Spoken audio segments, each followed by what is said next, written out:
ang difference? Kaya importante yung definition ng syar'i na maintindihan natin siya. Kahit tanong understand, tulad halimbawa yung tawhid. Correct. Lahat. Lahat. Explanation nun. Oo. Kapag binigay yung istilahan o syar'an, yun yung susundin mo as pamantayan mo sa kung paano mo i-implement yung ibadah. Okay. So nakuha natin na ito ay paglalakbay sa cost. Hindi ko yung katantangan. Oh, ito yung i-intentionin mong pupuntahan sa particular na lugar, particular na Ilan kasi ano na yun, sistilahan na yan. istilahan niya. Particular na Oras. at particular na Gawa. gawa. Very good. Yun yung nakuha natin last week. Paano siya nagiging, ano yung legitimacy ng Hajj? Binanggit natin 3 bagay. Para sa level na to, basic lang yung tinuturo natin. Hindi pa tayo na-dwell ng mahirap na talakayan ng mga khilaf. Okay? Ano yung pinaka-basic? Sabi natin, nabanggit natin last week, ano? One time lang ginagawa sa... Correct. Ang Hajj, kapag nagawa ng isang Muslim, wala na siyang accountability whatsoever kapag nagawa niya na once. Meaning, kapag ginawa niyang second time, ano na para sa kanya ito? Bonus na. Pangalawa, anong binanggit natin? Correct. Ito ay ang pang-fifth na arkan o pillar ng pagiging Muslim. Bagsak yung bahay kung ang pillar natin ay hindi kompleto. Ganon din. Kapag hindi natin nagawa ang pillar, pero with the condition of, anong binanggit natin? Istita'a. Anong ibig sabihin ng istita'a? Kakayahan. Sa definition ng istita'a, marami pong ibig sabihin yan. Inshallah, darating yung araw na pag-uusapan natin ng lalim-lalim. For now, yan lang muna. Pangatlo, ito ay inobligado ng 9th of Dhul Hijjah. Tapos, ano yung mga kabutihan nito? Binanggit natin. Nagbanggit tayo isa lang. Parang baby. Ano yung hadith? Yung babalik ka na parang batang sanggol. Na wala ng kasalanan. Pero meron siyang requirement binanggit doon. Walang yapos, walang yapos. Ano yun? Hindi lang. Salita ng malaswa.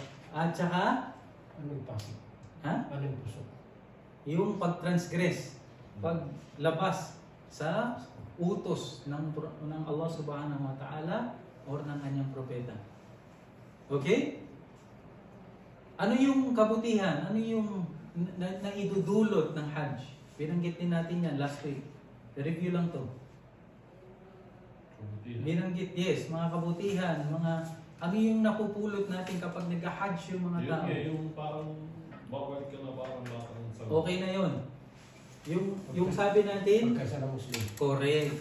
Wahdati al-ummatil muslimin. Ibig sabihin, kapag nakikita mo sila, lahat na nandun, nafe-feel mo yung unity, kaisahan ng umma ng Islam. Tama? Kasi pag uwi mo sa Pilipinas, yung isang alim, meron siyang followers, yung isang alim, isang followers, yung sa social media, iba yung sinasabi, doon sa mashallah, no? Pero, subhanallah, lahat ng mga yan, pagdating ng Hajj, nagkakalimutan kasi pare-parehas ang sinusuot, pare-parehas yung ginagawa, pare-parehas silang nakaputi na walang mataas, walang mababa, walang alim, walang Pantay-pantay. pantay-pantay tayo sa mata ng Allah subhanahu wa ta'ala. Pangalawa, inshallah, bigyan tayo ng pagkakataon ng Allah subhanahu wa ta'ala na maramdaman at maging parte ng isang araw makapag-Hajj po tayo. Mararamdaman natin yung sinasabing hadith na binanggit ni Aisha na lahat sila nasa isang mahsyar na lahat magtitipon-tipon. Nakahubot-hubad, lalaki, babae. Lahat sila natatakot sa kung ano yung hisab o yung judgment sa kanila. Ganon din, subhanallah, makikita at mararamdaman po natin yan kapag nandun tayo sa Hajj. Pangatlo, Paglilinis sa sarili. Allahu Akbar. Isa ito, mamaya babanggitin natin, isa ito sa pinaka mababa ang shaytan sa araw na ito. Sa araw na ito, siya yung pinakamaliit na nilalang. Kasi ang daming pinapatawad ng Allah subhanahu wa ta'ala na yan sa araw na yan. At marami siyang pinapapasok sa paraiso. Walang magawa ang syaitan kundi Nagiyak. Correct. At ano yung anim na binanggit natin? Kondisyon. Na kondisyon para maisagawa yung Hajj.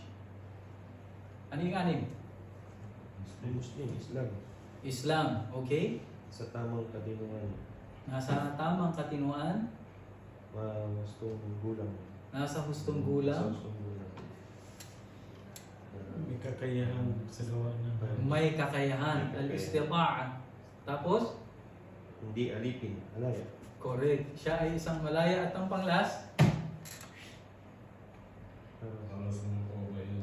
para sa kababaihan, kailangan ng Maharap. Okay.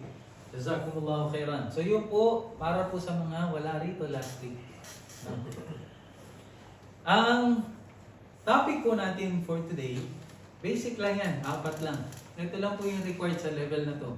Ma-memorize natin yung 4 na yan. Ito yung haligi naman. Kailangan natin alamin na ang bawat pagsamba, meron siyang mga haligi. Bakit kinakailangan natin alamin na yung mga haliging yan? Kasi, ang kasunod niyan, haligi, ang pangalawa, ang mga wajibat. Ito ay rukun at merong mga wajibat. Bakit kailangan natin alamin yung rukun at saka yung wajibat? Ano yung difference niya? Para hindi invalid yung ginagawa nating ibadah. Para hindi maging invalid yung ating ibadah? Okay. So bakit kailangan i-differentiate yung wajib at saka yung rukun?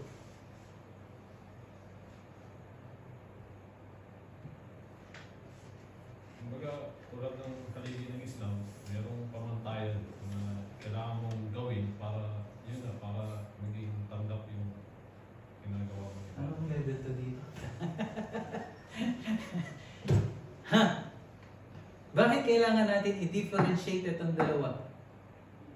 Kaya pag rukun ng pinag-uusapan kung wala sasakit, pag nasira, mamatay na tayo.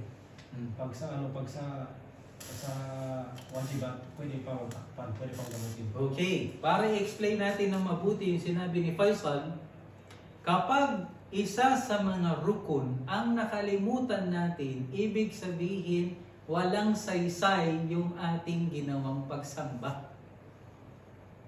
Kapag rukun ang nakaligtaan, ibig sabihin yan ano? Walang saysay. Kapag wajibat naman, ang nakaligtaan natin, tanggap pa rin yung ating pagsamba, pero meron siyang kaakibat na violation na kailangan mong magbayad ng penalty. Sa case natin, kapag Hajj, ang pinaka-penalty mo ay yung pagkatay ng hayop, yung dam na tinatawag nila. Okay? Like for example, pag nahulog, sinadya mong ihulog yung iyong buhok. Mag-shave ka. O mag-cut ka ng adhafir, ng kuko. Lahat yan ay parte ng wajibat na hindi natin binanggit dito. Okay? So, ang pinakauna, ang dapat nating alamin na ang Hajj, meron siyang af'al at meron siyang turuk. Ibig sabihin, meron kang dapat gawin at meron kang dapat iwan. Yan yung Hajj. Meron kang mga bagay na dapat gawin at meron kang mga bagay na dapat iwan. So, ano yung mga dapat nating gawin? Ito na yung babanggitin natin, al-ihram. Yung ihram, ano yung ibig sabihin ng ihram? Sige nga. Sa mga nakapag-umrah, sa mga nakapunta ng Makkah, ano ibig sabihin ng ihram? Ito kasuotan na balabal, dalawang klaseng balabal, isa sa pataas, isa sa pababa. Okay. Masya Allah. Merong iba?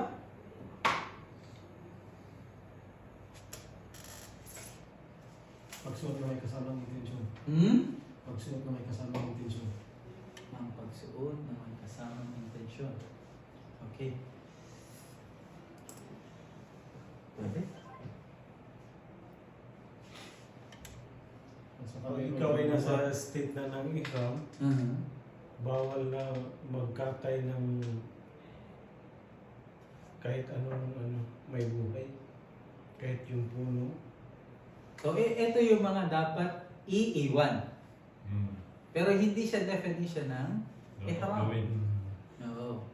Ang ihram, dapat natin i-correct yung notion na hindi po ito yung sinusuot nating damit. Ha? Yung dating halal sa magiging haram na. Ha? Meron sa mga naging halal magiging haram sa panahon na yun. Okay. Yung mga dating halal na mubah sa'yo, magiging haram na sa'yo. Pero, ang act of wearing the white clothes, hindi po yun ang tinatawag nilang ihram. Ang tunay na ihram, na definition, ay yung pag-niya mo ng pagpasok mo sa sa Hajj or Umrah. So, hindi yung damit ha.